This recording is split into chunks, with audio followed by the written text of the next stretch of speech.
The signal came on a Tuesday, though nobody on Earth would remember that detail later. What they would remember was the sound, a haunting melody that wasn't quite music, followed by words translated through quantum processors into something humans could understand. Jisoo sat in the communications booth at the Deep Space Listening Station, her coffee growing cold beside her keyboard. She had been monitoring the same empty frequencies for 3 years, waiting for something that everyone said would never come. First contact. Real, actual, first contact. The translation software struggled with the message at first, spitting out fragments and broken phrases. But even through the digital confusion, one thing was clear. Someone was dying. Someone far away was begging for help. Hyun-woo, you need to hear this, Jisoo called out, her voice tight with urgency. Ambassador Hyun-woo crossed the observation deck in long strides. At 47, he had spent 2 decades studying alien biology and theory, always knowing he might never see an actual alien.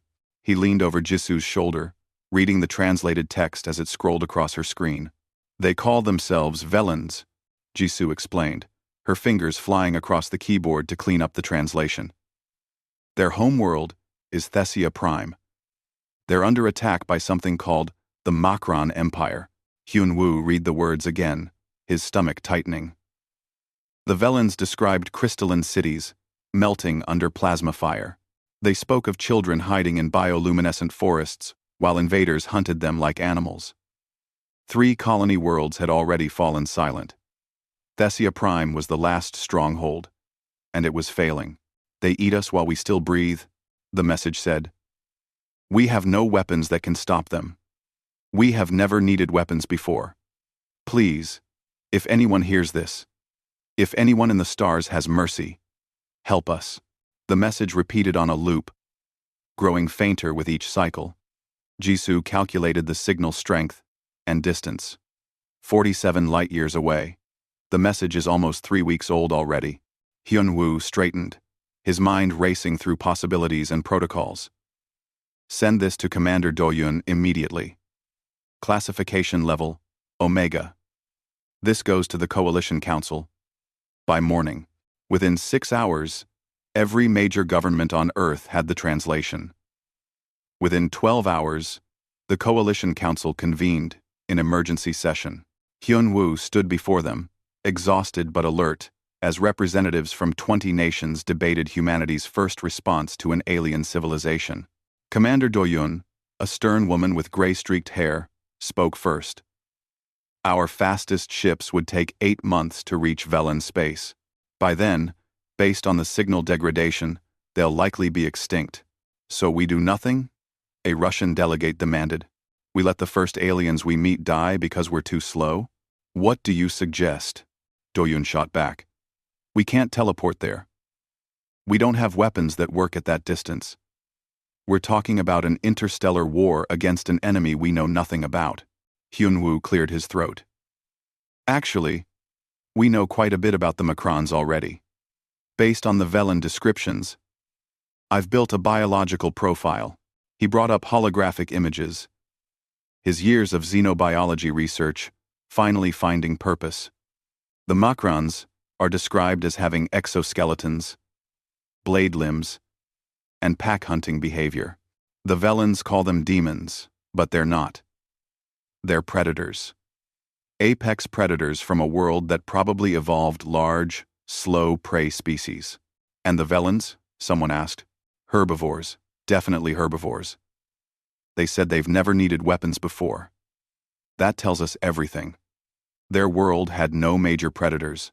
They evolved in a peaceful ecosystem where the biggest threat was probably weather or disease. Not being eaten. Do-yoon frowned. How does this help them? Hyun-woo took a breath, knowing how insane his next words would sound. Earth is unique in the galaxy. Think about it. Every planet that evolves intelligent life probably follows one of 2 paths. Either the prey species becomes dominant, like the Velans, or the predator species does, like the Macrans. But Earth? We evolved as prey. We were prey, but we survived long enough to become the apex predators ourselves. We didn't just survive the predators, we domesticated them, studied them, learned to think like them. The room fell silent. A Brazilian delegate leaned forward. Are you suggesting what I think you're suggesting? We can't get human soldiers there in time, Hyunwoo said quietly. But we can send something the Macrons have never encountered before. We can send Earth's real apex predators. And we can send the handlers who know how to use them. Doyun stared at him. You want to ship tigers and wolves across the galaxy? That's your plan? Not just tigers and wolves. Everything. Crocodiles, sharks, bears, eagles. Every hunting animal we have that could teach the Macrans what it feels like to be prey instead of predator. The room erupted in arguments. Half the delegates thought Hyunwoo was insane. The other half thought he was brilliant. The debate raged for 3 hours, until finally, exhausted and desperate, they voted. 2 weeks later, Jisoo stood in a military hangar, watching cargo containers being loaded onto a massive transport ship. Each container was climate-controlled and reinforced. Each one held something that could kill a human in seconds. Do you think it'll work? She asked Hyunwoo. He watched a container marked with a red tiger symbol being secured. Inside, a 300-pound Siberian tiger slept in cryostasis, unaware it was about to become humanity's first ambassador to the stars. The Macrons evolved to hunt prey, Hyunwoo said softly. They've never been hunted back. Let's teach them the difference. The ship's engines began to warm up. And somewhere 47 light-years away, the Velans continued to pray to stars that seemed deaf to their suffering. The transport ship Baekdu hummed with a sound that reminded Captain Minho of a sleeping dragon. He had hauled cargo across Earth's solar system for 20 years, but nothing had prepared him for this mission. Most freight didn't growl in its sleep. Cryostasis holding steady on all containers, reported Jisoo from the communications station. She had volunteered to join the mission, unable to stay behind after first hearing the Velan distress call. Temperature variances within acceptable range. Minho nodded, checking the ship's experimental faster-than-light drive. The technology was new, barely tested, and powered by principles that made his head hurt when the engineers explained them. But it would cut the journey from 8 months to 6 weeks. That might be the difference between saving a civilization and arriving to find only bones. In the cargo hold, handler Unji made her rounds among the containers. She had spent 10 years working at Seoul's Conservation Center, helping bring endangered species back from the brink. Now she walked between cages holding creatures that would have terrified her ancestors. How are they? Asked Taejun, joining her with a data pad. The marine biologist had been recruited for his work with great white sharks, though even he seemed nervous around some of the specimens. The big cats are stable. Bears are fine. The reptiles. Unji checked a temperature gauge on a container marked with a crocodile symbol. The saltwater crocs are almost too stable. I've never seen them this calm. That's the cryostasis. Slows their metabolism to almost nothing, Taejun explained. He paused by a massive tank filled with blue-tinted fluid. Inside, a 16-foot great white shark hung motionless, preserved in artificial sleep. When we wake them up, though, I know, Yoonji said quietly. She had watched footage of every animal in this hold. She had seen what they could do when hungry, when threatened, when hunting. Part of her felt sick about bringing them to an alien world as weapons. Another part understood that sometimes mercy wore fangs. In the crew quarters, Minho gathered everyone for the nightly briefing. Besides Jisoo, Unji, and Taejun, there were 20 other handlers, veterinarians, and support crew. Most were Korean, recruited for their experience with dangerous wildlife. A few were military specialists who understood tactics and coordination. We're 2 weeks into the journey, Minho began. At this speed, we'll reach Velan space in 4 more weeks. What's the status of our cargo? 50 species, 200 individual animals. All stable, Unji reported. We have 6 Siberian tigers, 12 gray wolves, 8 grizzly bears, 4 saltwater crocodiles, 3 Komodo dragons, 20 venomous snakes of various species, and a sharp alarm cut her off. Red lights flashed in the cargo bay. On the monitors, crew members could see one of the smaller containers showing a critical malfunction. The cryostasis unit had failed. "That's container 47, Jisoo called out, pulling up the manifest. Her face went pale. "That's one of the wolf containers. How long until it wakes up?"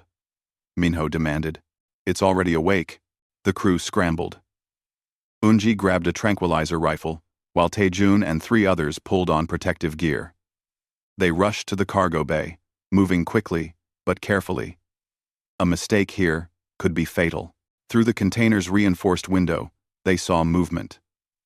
A gray wolf, male, about 90 pounds, paced inside the small space.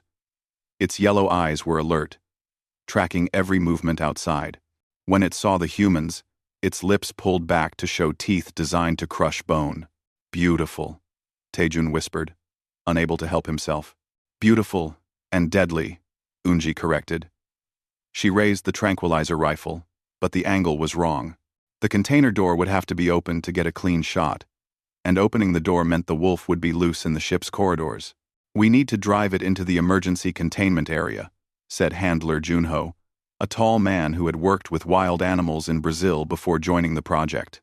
"Open the door remotely. Use the corridor lights to guide it. Wolves avoid bright light when they can."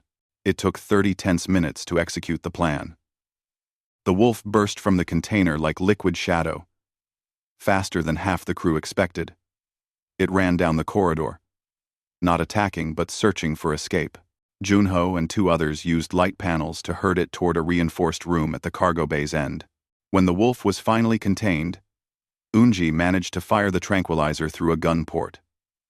The wolf snarled, snapped at the dart in its shoulder, then slowly collapsed. Even unconscious, it looked dangerous. The crew stood in silence, hearts pounding. Several had never seen a wolf, except in videos. The reality was different: the speed, the intelligence in those eyes, the absolute confidence of a creature that feared nothing. "That's one wolf," Jisoo said quietly. "We have 12 of them. Plus tigers that weigh 3 times as much. Plus bears that could break through these walls if they wanted to. And we're bringing them to fight aliens," Taejun added. He didn't sound scared. Exactly. More like awed. That night, sleep came hard for most of the crew. They had all agreed to this mission, understood the plan, studied the animals, but understanding something in theory was different from watching a predator move with lethal grace through their ship's corridors. Eunji sat in the observation deck, looking out at the stars sliding past faster than light. She thought about the Velans, people who had never known predators existed. What would they think when humanity's answer to their prayers arrived in containers marked with warning symbols? Having doubts, Minho settled into the chair beside her. "Always," Eunji admitted. "We're bringing weapons that breathe and think. Weapons that might kill the wrong targets. Weapons that can't be recalled once fired. The Macrons are killing civilians," Minho said. "Women and children. The Velans said they eat their victims while they're still alive. Whatever guilt you're feeling, remember who we're fighting." Eunji nodded, but the guilt remained. She was a conservationist. She had spent years protecting these animals from harm. Now she was delivering them to a battlefield. But when she closed her eyes, she heard the Velan distress call. She heard the desperation, the terror, the hope that someone in the universe might care enough to help. 4 more weeks, she whispered to the stars. "Hold on for 4 more weeks." The Baekdu dropped out of faster-than-light travel at the edge of the Thessia Prime system, and what they saw made the crew's blood run cold. Dozens of Macron warships orbited the planet like vultures around dying prey. Plasma fire lit the atmosphere with streaks of orange and red. Even from orbit, they could see the scars where cities had burned. "We're receiving a transmission," Jisoo announced. "It's from the surface. The Velans are still alive." The face that appeared on screen was humanoid but not human. Thelis, the Velan elder, had skin that shimmered like mother of pearl, and eyes that held depths of sadness no being should carry. When he spoke, his voice cracked with exhaustion. "You came," Thelis whispered. "The stars heard us." "You actually came." "We came," Minho confirmed. "But you need to understand what we brought. We couldn't get here fast enough with soldiers. We brought something else. Something that might seem strange to you. There was no easy way to explain it." Over the next hour, as the Bekdu used stealth technology to slip past the Makran blockade, Unji tried to make the Velans understand what predators were. It was like explaining color to someone born blind. "Your world had no animals that hunted you?" Unji asked Thelis. "Hunted? You mean killed for food?" Thelis looked confused. "Nothing on our world eats other creatures. We have plants, fungi, beings that filter nutrients from water. But eating living things? That's..." He struggled for words. "That's what the Makrans do. That's what makes them monsters." Taejun exchanged glances with Unji. On Earth, that described half the animal kingdom. It described humanity's ancestors. It described humanity itself. The Begdu landed in a forest outside the Velan capital, using tree cover to hide from Makran patrols. When the cargo doors opened and handlers began unloading containers, a group of Velans approached cautiously. They stopped when they heard sounds from inside the containers: growls, hisses, the scrape of claws on metal. "What's in those boxes?" a young Velan asked. "Help," Yoonji said simply. "Very dangerous help." Junho, the tactician, studied maps of the area while handlers prepared for the first deployment. The Makrans had established patrol routes through the crystal forests, hunting Velan survivors who hid among the glowing trees. The patrols moved in groups of 4, confident and methodical. They had never encountered resistance. "The Makrans are 8 feet tall," Junho observed, watching video footage the Velans had captured. "Exoskeletons like armor. Blade limbs that can cut through metal. They're ambush hunters. They find prey, surround it, then close in for the kill. They hunt like we do," Taejun said. "Or like we used to, before we invented weapons. Which means they don't expect anything to hunt them back." Junho finished with a grim smile. He turned to Yoonji. "How are the wolves?" "Ready. Angry, actually. They don't like being in containers."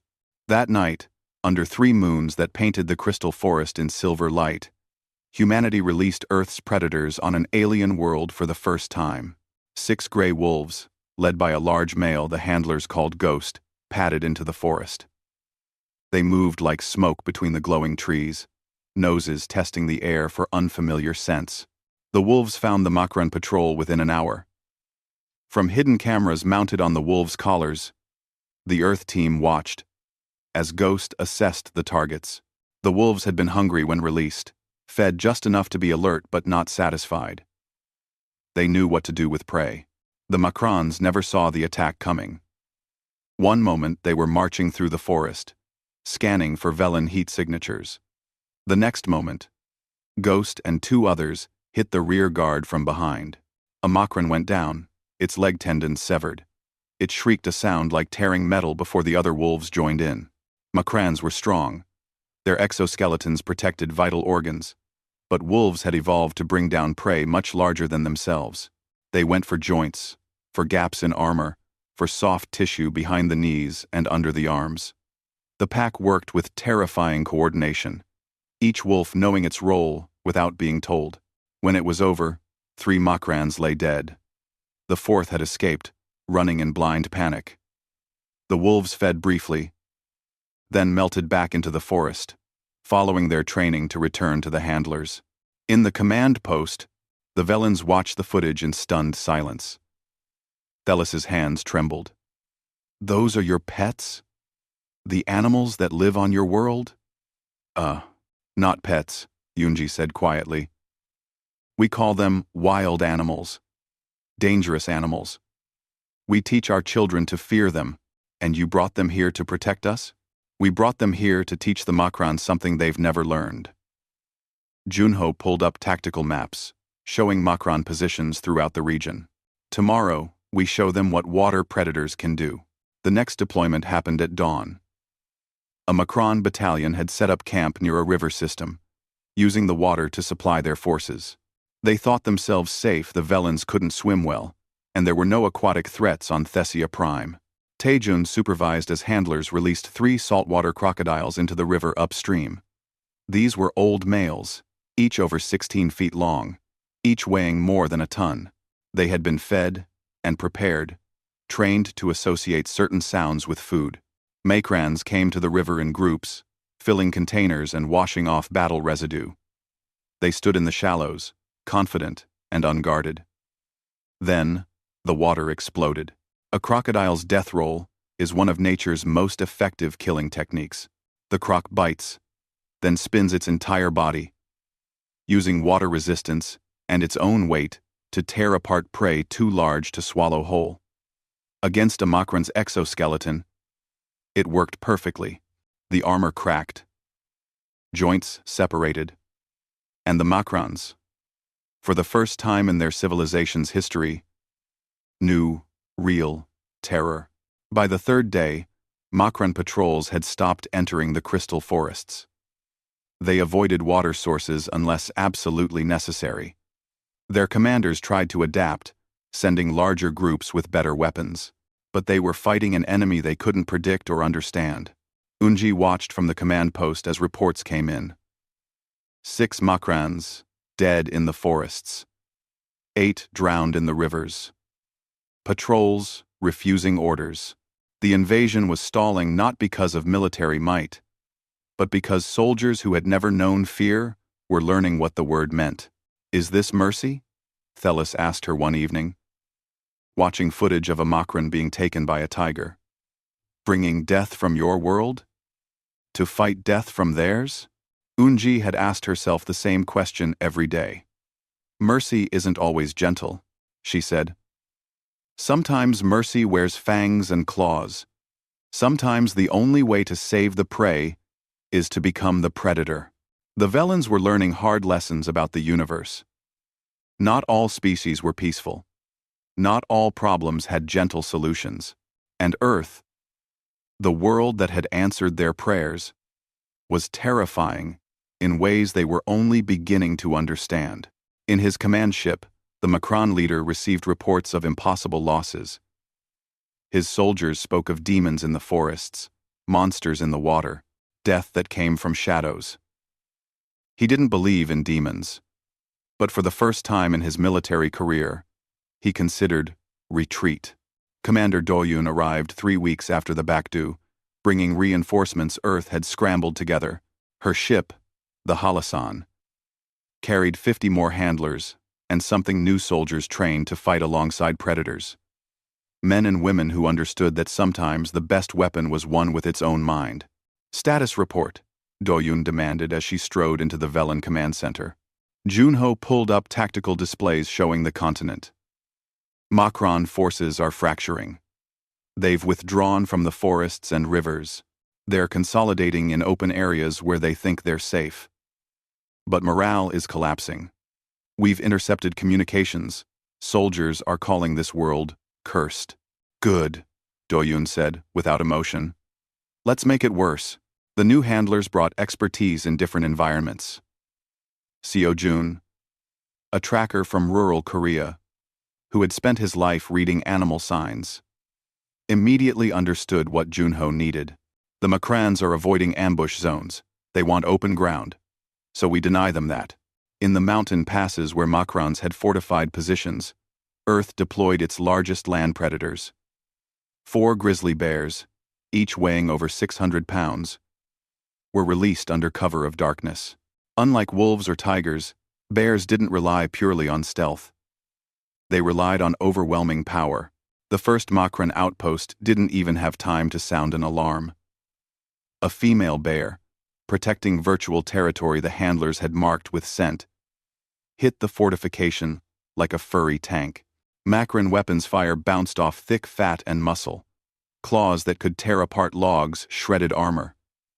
When the bear finally withdrew, 15 Makrans were dead, and the survivors had abandoned their position. Bears are territorial, Seojun explained to the shocked Velans. Once we mark an area as theirs, they'll defend it. We don't even need to direct them. Their instincts do the work. In the desert regions where Makrans thought themselves untouchable, Taejun introduced a new nightmare: Komodo dragons. Earth's largest venomous lizards, adapted surprisingly well to Thesia Prime's climate. More importantly, their bite carried bacteria that caused fatal infections within days. We don't need to kill them immediately, Taejun told his team. One bite, and they're already dead. They just don't know it yet. Makran medical teams found themselves overwhelmed. Soldiers who had survived encounters with the demons sickened and died days later. Fear spread faster than any infection. If you were bitten, you were already corpses. There was no cure, no treatment, only slow death. Coastal areas proved even deadlier. The Makrans had tried to establish amphibious assault routes, moving troops by water to flank Velan positions. The great white sharks, released in shallow coastal waters, ended that strategy permanently. Unlike Earth's oceans, Thesia Prime's seas had no apex predators. The sharks had no competition and unlimited hunting grounds. They're thriving, Jisoo reported, monitoring data from tracking tags. The sharks are breeding. We might have accidentally colonized this planet's oceans. Unji felt a stab of concern. That could destroy the native ecosystem. Right now, that's a problem for later, Doyun said coldly. First, we save the Velans. Then we worry about ecological balance. Above the battlefield, golden eagles and harpy eagles harassed Makran air support. The invaders had flying subcastes, smaller, faster variants used for reconnaissance and communication. They had never encountered aerial predators. Eagles, with talons designed to snatch prey in flight, proved devastatingly effective. Makran air operations ceased within a week. Seojun began teaching selected Velans how to read the signs Earth's predators left behind. See these scratches on the tree? Tiger marking territory? This disturbed Earth? Wolf pack passed through here. Blood drops leading into the water? Crocodile drag marks. The Velans learned quickly, driven by desperate need. They began to map the predator territories, understanding which areas were safe and which belonged to Earth's hunters. A strange partnership emerged. Velans guiding refugees around wolfpack ranges, leading survivors through bear territory using paths Seojun marked as safe. You live with these creatures on your world?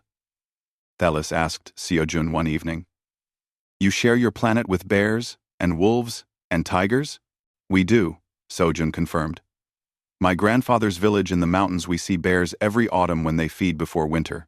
We teach our children to respect them, to leave them alone, to understand their territory. But they kill people? Sometimes. Yes. Seojun didn't sugarcoat it. Every year, maybe a dozen humans worldwide die to wild animals. Maybe more. But billions of us live anyway. We learn to coexist. And your planet made you like this? Made you able to live with death? Seojun smiled sadly. Our planet made us survivors. It made us smart enough to fear, but brave enough to live anyway. The Makran High Command recognized they were losing. Their messages, intercepted and translated, showed increasing desperation. What manner of demons have the Velans unleashed? One general demanded in a transmission. Our soldiers refuse to leave the ships. They say the forests eat them. The waters drown them. The sky hunts them. Hyunwoo, monitoring from the Baekdu, composed a response. He broadcast it on all Makran frequencies, making sure every soldier would hear. We are not demons. We are human. We come from Earth. And the creatures killing you? We call them animals. We call them wildlife. We live with them every day. Our children grow up learning their sounds, their tracks, their territories. What you call demons, we call neighbors. The message continued. You invaded a peaceful world. You hurt people who had never hurt you. So we brought teachers to show you what prey feels like. We brought the wolves to teach you about pack hunters, the bears to teach you about territorial defenders, the crocodiles to teach you about death from below. Now you know. Now you understand. Leave this world, or we'll bring something worse. What could be worse than this?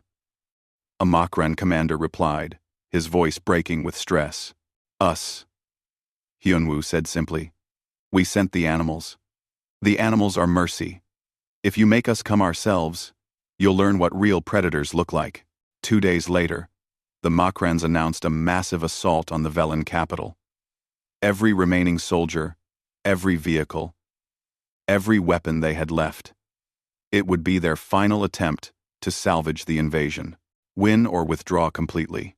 Doyun gathered every handler, every soldier, every predator under human control. This is it. Everything we have. Coordinated strike. We end this today. This. Junho and Sojun worked through the night, planning what they called the Predator Protocol. Tigers in the approach forests. Wolves in the city streets. Crocodiles in the canal systems. Eagles patrolling from above. Bears defending key positions. Every predator. Every human. Every advantage Earth had. The Makrons want open battle, Junho said. We'll give them something else. We'll give them Earth. As the twin suns rose on the day of battle, Unji stood with her wolves, Taejun with his sharks in the canals, Sojun with the bears on the mountain approaches. They were handlers, conservationists, scientists. But today they were soldiers in an ancient war. The war between predator and prey that Earth had fought for millions of years. The Makrans came in force, thousands strong. They thought they were marching to conquest. Instead, they marched into a killing ground, designed by evolution and implemented by humanity. The battle lasted 7 hours and became legend across the galaxy. The Makran forces approached the Velen capital in 3 massive columns, expecting desperate resistance from a dying civilization. What they got instead was Earth. The forest column died first. Tigers materialized from the crystal trees like striped shadows.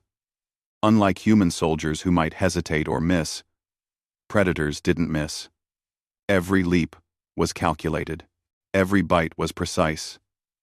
Makrans turned to fight creatures that vanished before they could strike back, only to reappear somewhere else. The column broke within the first hour, soldiers fleeing into waiting wolf packs. The mountain approach fared no better. Grizzly bears, positioned by Seojun in narrow passes where the Makrans couldn't maneuver, became immovable walls of fur and fury. Makran weapons could kill bears eventually, but not before each bear killed dozens. And behind the bears came human soldiers with actual weapons, firing while the enemy was distracted by biological nightmares. The coastal column made it farthest, thinking water routes were safer. Then the crocodiles struck. 20-foot Makrans thrashed in water that suddenly boiled with prehistoric violence. Great whites hit from deeper water, drawn by blood and vibration.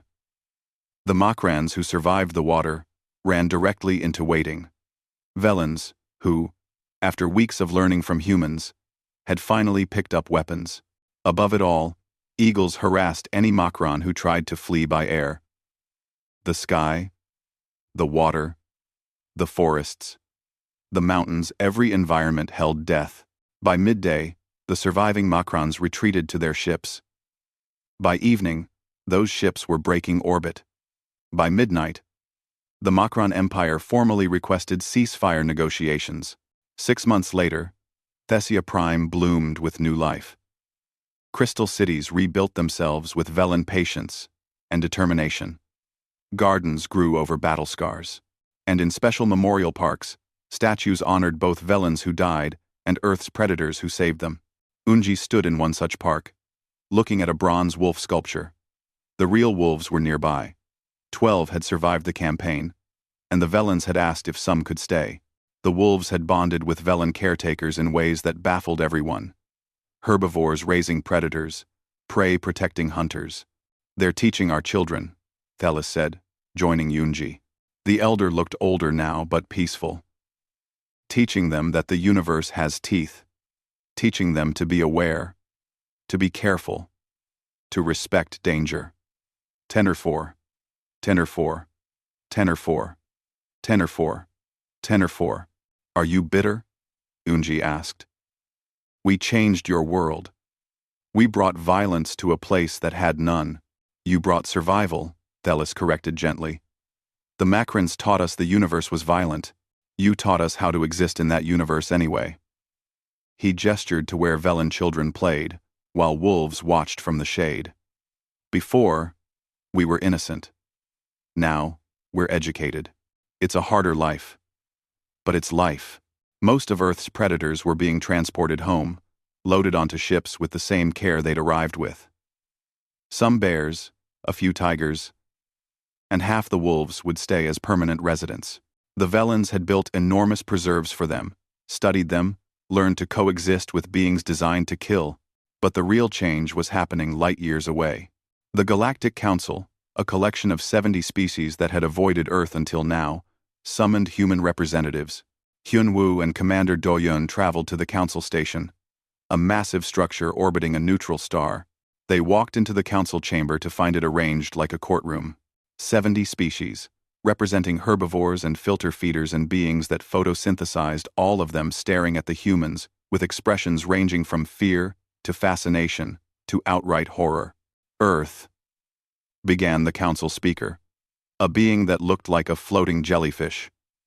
Your intervention in the Velen crisis has concerned us.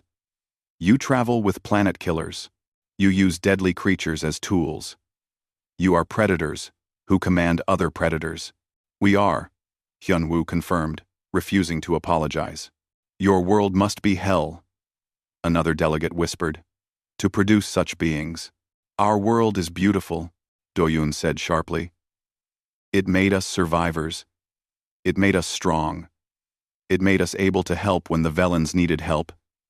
And you, she gestured at the assembled council, did nothing. We could not reach them in time. Neither could we, Hyunwoo said. So we sent what could make a difference. We sent Earth's children, the ones with claws and teeth. And yes, they killed. That's what predators do. But they saved an entire civilization in the process. A rabbit-like delegate stood, trembling. You must understand our concern. In all our history, predators destroy. They consume. They rampage. To learn that you not only coexist with them but command them, befriend them, bring them to other worlds. How can we trust you? Doyun pulled up holographic data. 47 human casualties in the Thesia Prime campaign. 47. We sent 200 predators and 50 handlers to fight an army of thousands. Makran casualties exceeded 3,000. Tell me which species is more dangerous. The one that sent controlled predators? Or the one that invaded with soldiers? The chamber fell silent. The math was devastating. And that was us sending animals, Hyunwoo added quietly. We sent our partners, our students, the creatures we've studied and respected for thousands of years. We didn't send human soldiers. We didn't send human weapons. Imagine if we had. The jellyfish speaker pulsed with colors that translated to distress. Are you threatening the council? No, Hyunwoo said. We're answering your question. You asked if you could trust us. The answer is yes, as long as you don't give us reason to be enemies. We saved the Velens because it was right. We'd save any council member who needed help. But we're also more than capable of protecting ourselves and our allies. A 3-week debate followed. Some council members wanted to quarantine Earth as a death world civilization too dangerous to interact with galactic society. Others argued that Earth's unique nature made humans valuable as protectors and peacekeepers. The compromise took the form of a treaty. Earth would be welcomed into galactic civilization, but there would be restrictions on bringing predators to other worlds without council approval. There would be oversight, regulations, careful monitoring, and there would be one other clause that Doyun insisted on. The Makran Empire signed a formal surrender and non-aggression pact. The treaty included one specific line: Earth and its associated fauna are hereby designated forbidden territory. Any hostile action against Earth or its citizens will be considered an act of war against a Death World species. Death World species. Jisoo read the treaty text, shaking her head. They're actually afraid of us. Let them be, Doyun said. Fear keeps the peace when nothing else will. The final day on Thessia Prime, Unji visited the Wolf Memorial one last time. Ghost, the alpha male who had led the first attack, approached her cautiously. He was old now, by wolf standards, and tired. But his eyes still held that predator intelligence that had terrified and awed so many. You're staying here, Unji told him, scratching behind his ears. Teaching Velans what it means to have teeth. Think you can handle it? Ghost leaned into her hand, and for a moment he was just a dog seeking affection. Then a Velan child squealed nearby, and the wolf's head snapped around, all predator again.